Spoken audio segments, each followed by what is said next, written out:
Hey y'all, it's Siobhan Muir. Welcome back to Cooking with Siobhan. So one of the things that's very traditional in the US is every November, most families, not all, most families make a turkey. But here's the deal. How do you learn how to do that? Do you learn it from your grandmother, or does your grandmother just do it? Does your mom do it?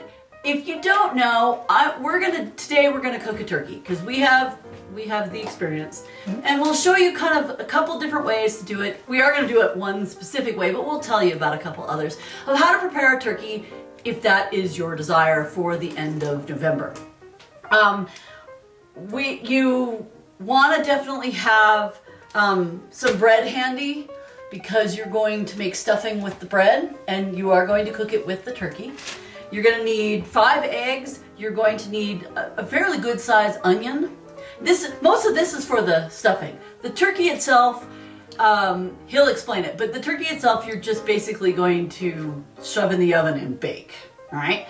So he's gonna tell you how to make the stuffing. The stuffing will go on the bird and the bird will go in the fridge. Here's one of the first things you need to do though. When you buy a turkey, it's usually frozen.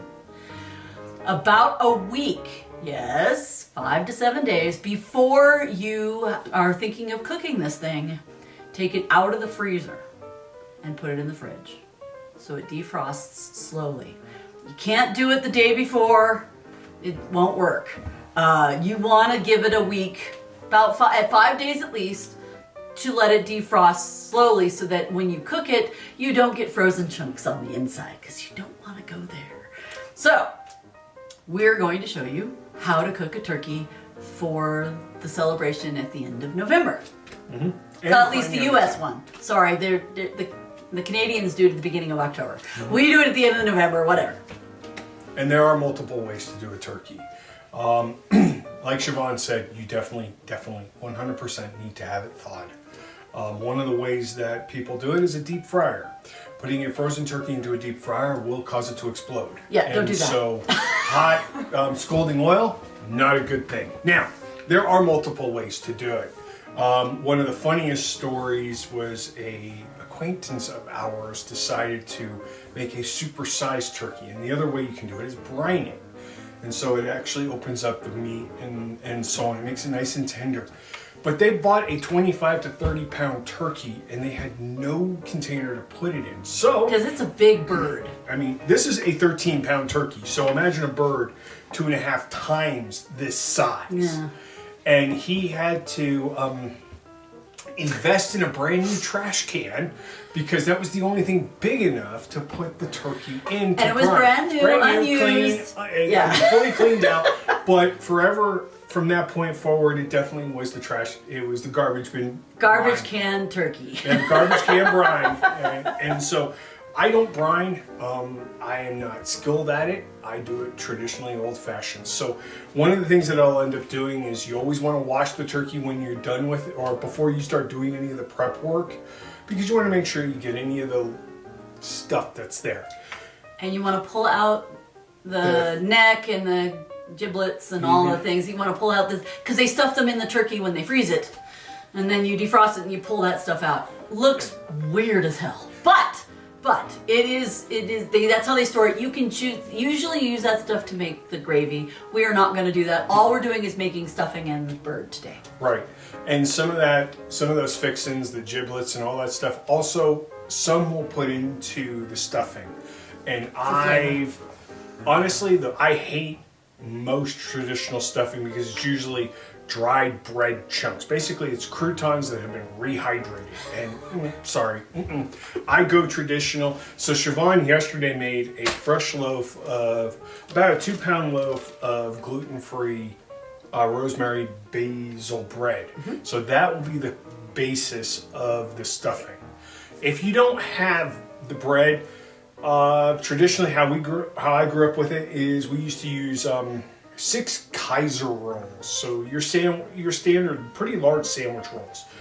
This will replace that. Other than that, the recipe that I show you is what I grew up with for the last, God knows how many decades. So, with that said, I'm going to put the turkey behind me so I can start getting the stuffing prep because that does take a little bit of effort. So first thing we need is we're gonna have to finally grate an onion.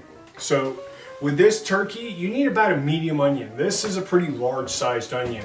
The only reason why I don't have a medium onion is all I have are tiny onions or this monster behemoth. So I'm gonna use about half of this. And so you're gonna need to finely grate it, and I have my two-sided grater. I'm gonna use the fine side to grate. And so I'm gonna grate about half of this onion. That works perfectly, my dear. Thank you.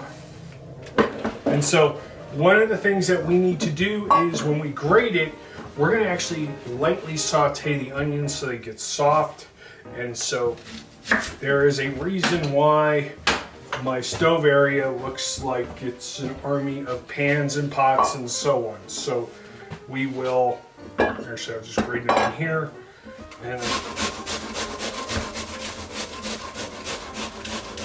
And you want it to have the liquid in it, and you want it to be ultra fine. The reason is it's going to blend in with the actual breading. So give me about a minute and I will have this done. All right, so we finished grating the onion. Woo. We got about, it's a potent one. Woo, it's a potent one. I didn't even do it. My eyes hurt. So it comes out to about that half onion, or a medium onion will come out to about That's a quarter of a cup. quarter of a cup to a half a cup, somewhere in that neighborhood of really finely cut onion, and that's what you want. So I'm heating up the pan. We're going to saute this briefly. So while we do that, I'm going to work on the core of the actual stuffing itself. Do you use oil? I will be using oil, and we can use just the, let's go ahead and use that one for a little flavor. Let's go use a little olive oil. No, no olive. We'll do avocado. How's that? Avocado works too. How much would you say? About a teaspoon? Tablespoon? Sure. What? Tablespoon. About a tablespoon of oil, and then you're going to take this stuff and you're going to saute it a little bit. It will burn off some of the liquid, but the idea is to make kind of almost like a sauce base, because what you're going to do is you're going to help, that's going to go into here with the bread. So with Oh it, gosh, yeah. this onion. Oh my glory. So with the onion, you want it to soften. You do not want it to brown. So Siobhan can throw in the onion and I start will. letting Give it me cook. a second. I want my tool, my favorite tool. So the next part will be bread, and then I will be using the whole loaf. So no matter what, the one thing about having a fresh stuffing is it tastes really good once it cooks, and it gives the actual turkey, by going fresh and having bread a little bit seasoned and so on, it gives actually more flavor and depth for the turkey as it cooks in and around. So with the bread, and this is why the original recipe called for Kaiser rolls, is what you do, you have to have a thing of water. You need to soak the bread a little bit, get it wet, squeeze out the water so it starts to fall apart, and we just put it in there, in the other bowl. I know, it seems strange that you're going to wet your bread down into mush, but the idea is it helps it breaks apart, and that's how you start stirring in the other ingredients. Right. This has a lot of bubbles in it, so I just got to make sure. Which is good for goes gluten-free in. bread, thank you. It is. When you're using a kind of Kaiser bread or a roll, the bread will fall apart very quickly. So in that sense, you're literally in and out of the water. But this being fresh bread, needs a Gluten-free. little, yes. And gluten-free is drier. It's just the way it works. It's a little drier because it's usually rice flour. So it takes a little extra effort to soften it. However, there are already spices in it. You can use just a white bread, as you said, a Kaiser roll. That'll be fine too, but I always flavor my bread. And the use of, if you go with regular old white bread, is definitely, one of the tricks is you do want to sort of taste or smell the actual stuffing. Hard part is some people get a little wigged out with, you're going to have a couple raw eggs in there, so do you want to eat something raw? And so You that, don't want to eat something. well, no, I'm saying some people really get very, very squirmish about it. I don't do it because I already know how much I'm gonna flavor it with. Okay, so I will be right back. I'm gonna go put these away and I can start working on the stuffing.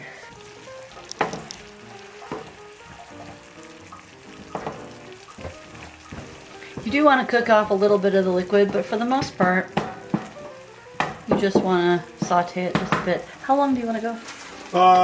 Do it for until like the bigger chunks look like they're starting to get a little translucent, but not much more. You don't need it long. I've been doing this for about 4 minutes, I think. Do it for about another 2 minutes. Okay. So while Siobhan is finishing off the onions, I'm going to start working on breaking up the bread so it gets to be nice and broken. Eventually, when that's done, she's going to put that in here immediately. So we're going to blend in the onions into the breadcrumbs or into the raw bread. So that looks like it's pretty good, my dear. Okay, give me a second. So I'm gonna drop in the eggs. And of course that egg decides to split. Just to make it easy. Good, no eggshell got in. Alright, now I'm gonna go wash my hands. The other thing about the gluten-free bread is it's very, very sticky. Then you just add it in. Yep. Now, you can stir this with a spoon if you'd prefer, but really it's best to work it with your hands. So, I'm gonna fold it in. And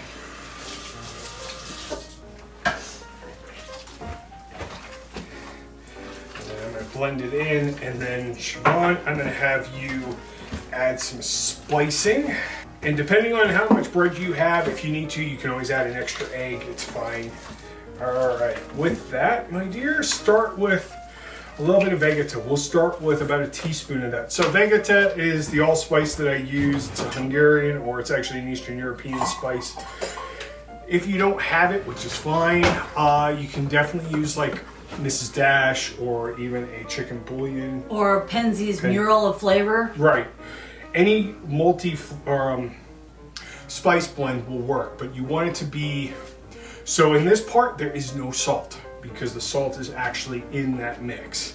So, Which is why you could probably do celery salt too. You could.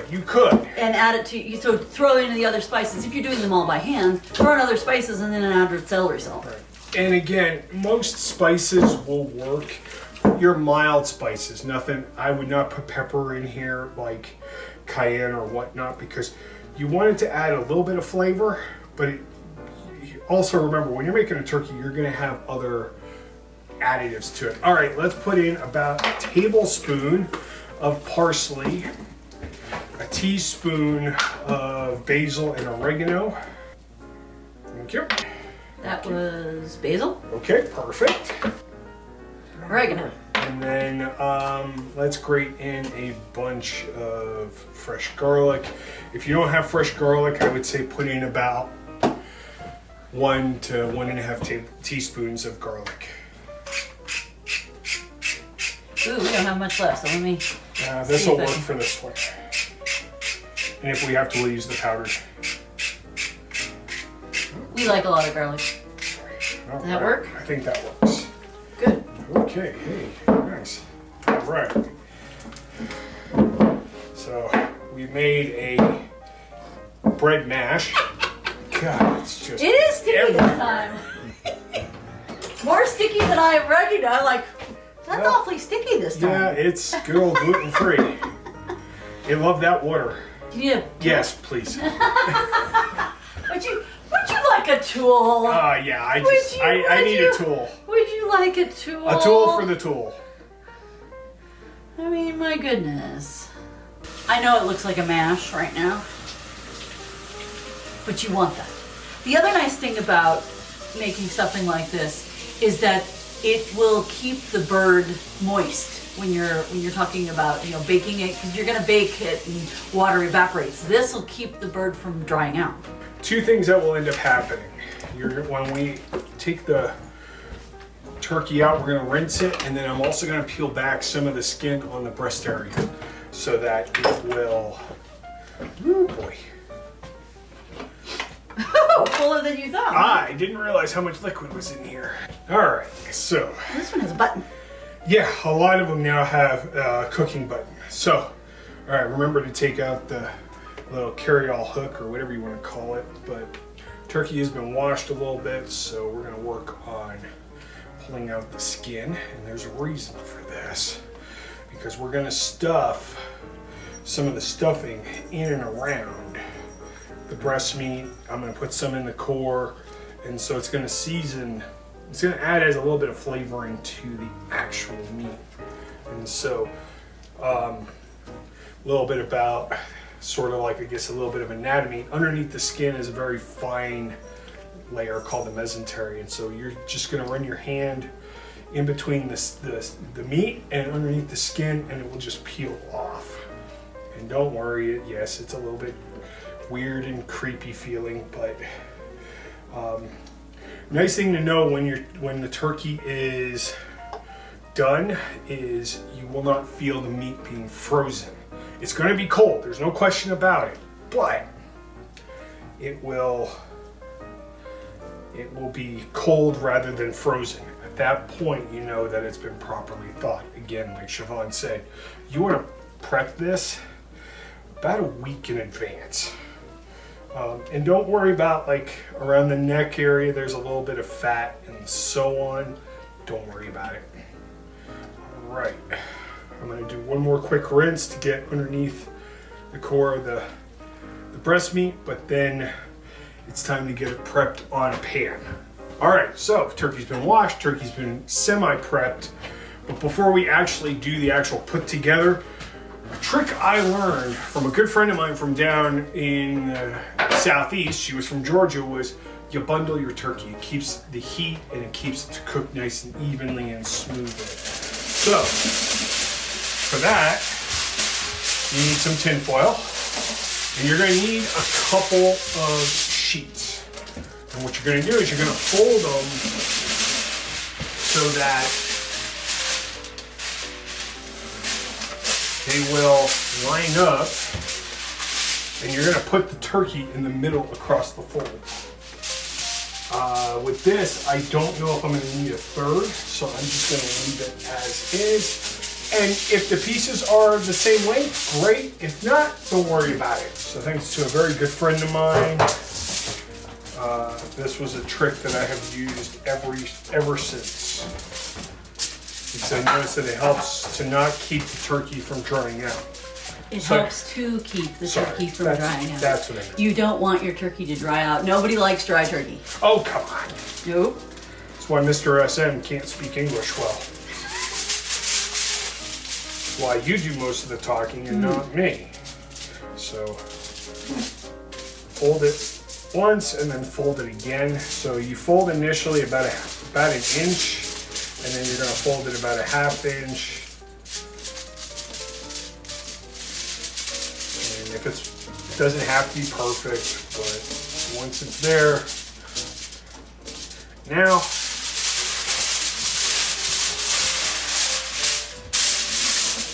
you have a fairly flat lying surface. Move the pan, that'll be great. Alrighty. Sort of. Okay, so turkey is ready to go. It's in the container, and it's going to be closed. If I need to, I'll put another one on top. Definitely, if you have a much larger turkey, you want to do 3 sheets, and then put this in the center. But this is regular size. Sometimes you can get the wide, and if you can get the wide, you only need 2. All right, with that, I need some salt. With the salt, there is no measurement. You need to have enough salt, I would say about the size of a quarter in your hand, because you're going to salt underneath the meat as much as you can. And the salt is, ironically, both for flavor and for drying out. Yeah, so You want to. There's this happy medium between moist meat and dried meat. I just say it's for flavor. yeah, it is pretty much for flavor. So you want about a quarter size, and you want to get everywhere where the meat is exposed, even underneath the thigh and so on. And then we will do it on the opposite side. The one thing that really is a challenge or a pain is this button here is actually... Can you take it out and put it back in? Oh, yeah, but it's a pain. Yeah. I'd rather just go ahead Work around and it. just work around it. You might want to then come in from this side and get the front of the turkey. Yep, I will. Because, yeah, right in I have there. a little bit of salt left on my hand. All right, now comes the fun part. Filling He says fun. So, the trick I've always learned is you want the stuffing in with the bird. And it will stick to me more than it will to the bird. Just because I need to make it gluten-free. Hey, listen. So, Everybody wants to enjoy their stuffing. They don't want to get sick from it. nope, they don't. Just make sure you stuff it in between the skin and the bird, because again, it's keeping... So we salted the meat to dry it out and flavor it, and now we're adding the stuffing in to make sure it doesn't dry out completely. Right. It's an oxymoron. Again, put as much stuffing as you can underneath the skin. You can put some in the front end Yeah, too. I would go from the front, especially to get to the those two. You crack me up. Why? It's sticking to me, not to the bird. It is sticking to me. It's incredible. I can't. Get in there! The joys of gluten-free cooking. It'll taste great though. It will. And there's a reason I put some down in here. Sometimes part of this, especially on the inside, may not fully get... You can still eat it, but it's not going to be 100% fully cooked, is because you want it to create a nice, at least for me, a pretty controlled temperature throughout. But yeah, I'm going to just keep stuffing as much as I can. Literally Are we stuffing gonna the cook stuff. this separate or no? No, we're gonna Use the whole thing. Hell yeah! Stuff that bird. Stuff it. Oh, you crack me up. Thank you, my dear. Just for you, for your readers' enjoyment, you can watch Mr. SM play with Play-Doh. That's what Tasty Play-Doh. It's it is. tasty. It is. Unlike eating paste when you were a kid, this actually tastes good and won't make you sick. All right, that's it. I'll be right back. I'm gonna wash my hands yet again and go from there. All right, so the chaos of stuffing this bird has been finished. And Siobhan's idea of using the wooden spoon for the gluten-free actually worked out really, really well. So next up, bird's gonna be pretty ready to go. We're gonna need to sew this up and we're gonna start the oven. So we're gonna start the oven at about 320 degrees. I have no idea what that is in Celsius. 320 degrees is about 165, thereabouts. So we'll have it in the recipe at the end when Siobhan writes this up. So I just don't know for sure. So while that is going, we're also going to need a pan and oil. And we have this really nifty, cool little kind of, it's called a gravy pan, because it's got these lips that you put a little whatever you're making in, and then you can pour it. And so I'm using about a half a cup to 3/4 of a cup right now. If I need more Of oil. Any oil will work. And you also want it hot. So any good thick thread will work. This is where you get a little into bondage. Yes, Siobhan, go that route. And I came across one time, I guess Siobhan was working on a craft project and came across some embroidery needles. That's a tapestry needle. Tapestry, fine, whatever. It worked out really, really, really well. Could also be upholstery needles. I don't know, maybe it is. Who knows? So. Big ass needle. Yep. And we're gonna just stitch this thing up because we're just, we're like morticians. We need to make it look nice and tidy. Sure, absolutely. It's already dead. Yeah, it is dead. Maybe we're like corners. We gotta, tie up stuff. Are your stitches that neat? No. Ah. So, start grabbing some of the skin, and we're gonna just stitch together the skin and seal in the actual stuffing. You're gonna stitch this in all the way across and pull in as much of the skin. You're gonna do this for the abdominal area as much as you're gonna also do the neck. And while you're doing this, the oil will heat up, because the purpose of the oil is going to be to tighten the skin up, and it creates a nice extra seal. And our cameraman is having such a lovely challenge trying to watch me stitch, and I apologize to him in advance, because this is a challenge to try and photograph all while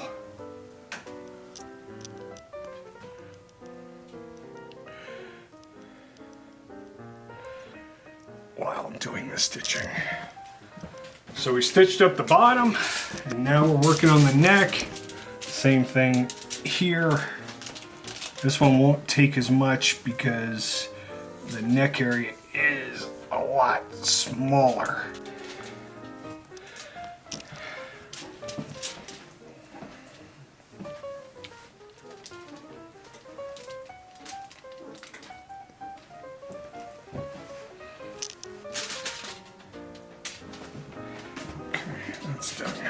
So bird's been stitched up.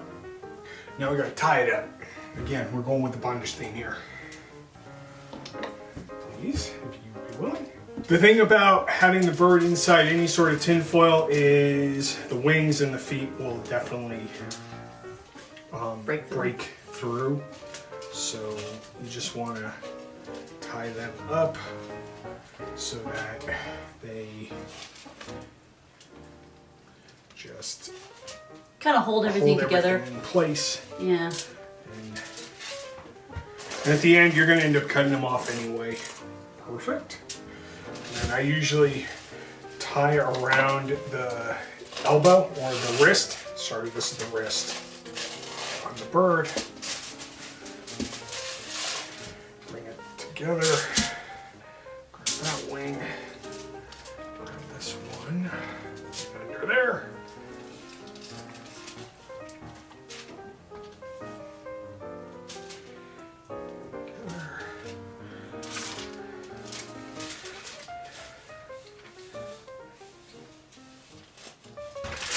Carefully up, put it in the center.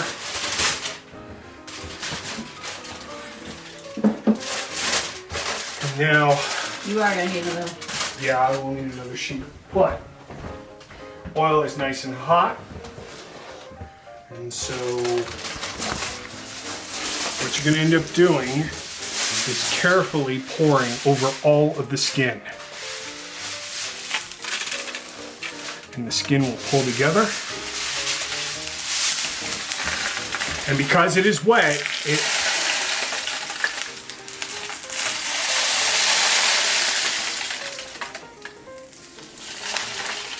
you want the skin nice and tight. And if you need more water or more oil, cook a little more oil, and because you want to make sure that it is nice and firm. So we used about a half a cup to 3/4. I'm going to go ahead, add some more oil. Once we're done, I'm going to show you the final little prep up. Turkey's done.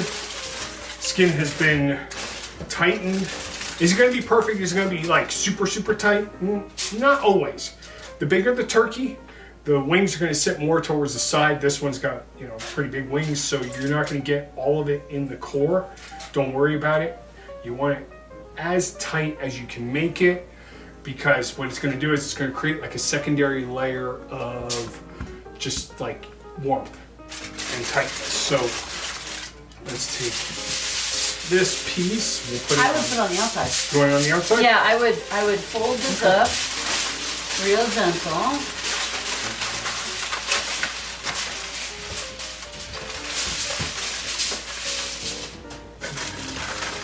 kind of like wrapping a gift. Actually, you might not need it, but Well, we will need it actually because we're going to cover the outside of the pan. you want another one? Yes, please. I gotcha. Maybe a little more this way. There Push you it a little bit on that end. go. I see. But that'll be fine.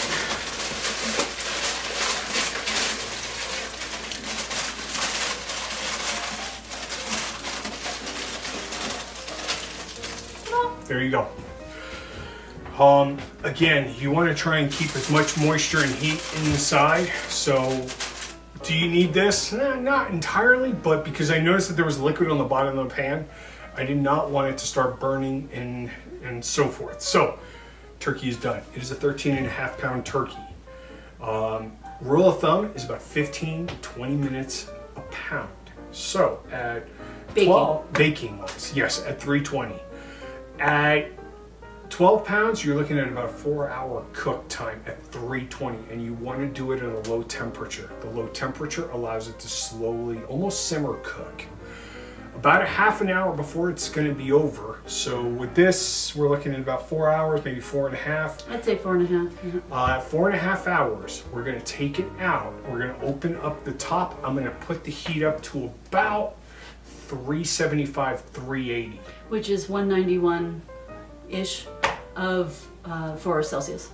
And when you do that, you're going to actually put a little extra heat in. It's going to brown it, and it's going to make it cook get the final little cook. That golden patina on the outside of the turkey. And the nice thing with a lot of the turkeys that we have, they have that little temperature push button.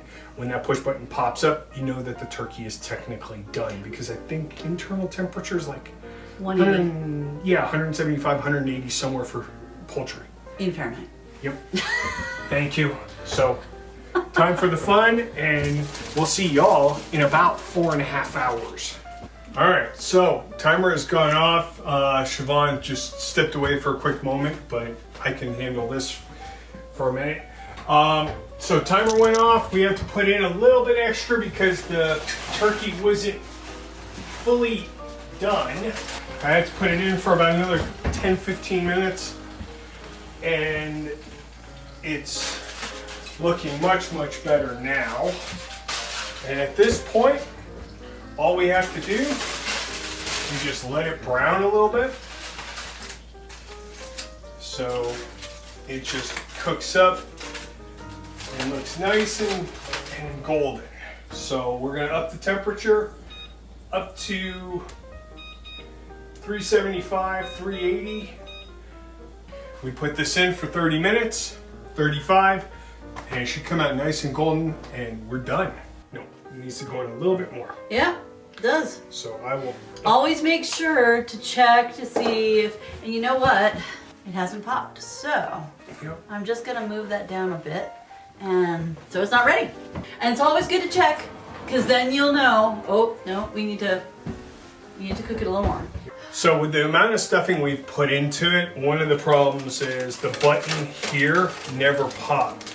And it's possible because it's been, well, Insulated. coated and insulated by the actual stuffing. Having a thermometer is always a good thing. And if you can, going to any kitchen store, actually even I think Walmart and Target will sell a poultry button or thermometer. And this one came out perfect. It browned nicely. And so we will work on putting this onto the pan or onto the plate. Cut the strings. You know those turkey legs they talk about at the Renaissance Festival? Well, there That's you one go. of them. And let's grab the plate now. We can carve up some turkey.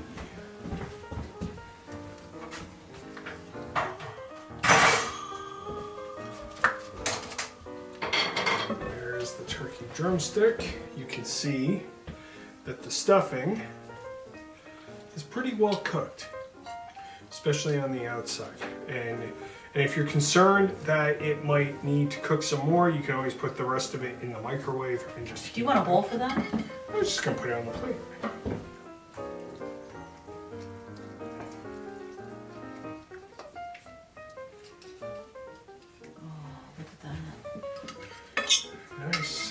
perfectly cooked. The big thing about a turkey though is always remember it's not going to always cook as you plan. It could take some time. Be flexible. So in total from start to finish it took us about 5.5 hours. To make sure that it was totally cooked all the way through. Part of that is because this is the first time I made the turkey in our new oven. But other than that, it's also just figuring out the stuffing because the gluten-free did change how it cooked. Just because it added a little more insulation than I had even previously planned. Because a lot of the other, like if you use standard breading or standard bread or glutenated bread, it's far more open, and so it just allows for the heat to go through. This was definitely a little more on the dense side. So, but there you have it. You have a turkey from start to finish. And you can, and it's good. All right, that's it. I mean, what you're dealing with mostly is time. It's very time intensive. And so, yeah. If for all your holiday needs, say Yule or the end of this month, you know, you can cook a turkey. Yep. I mean, my mom's even cooked it for Easter, where she's had 2 turkeys in her freezer, and she's like, I'm gonna make one for Thanksgiving, and we were all like, oh, great. She's like, I'm gonna make one for Christmas. And we're like, no, that's enough. And all of a sudden, here comes Easter, and here's an Easter turkey, because Easter and turkey always goes together. Always. Well, better than eating the little duckies. That's true. So, thank you so much for joining us. Now, definitely ring the bell to find out when there's new videos posted. Subscribe to the channel, like the video, comment on the video, like other videos, comment on those too.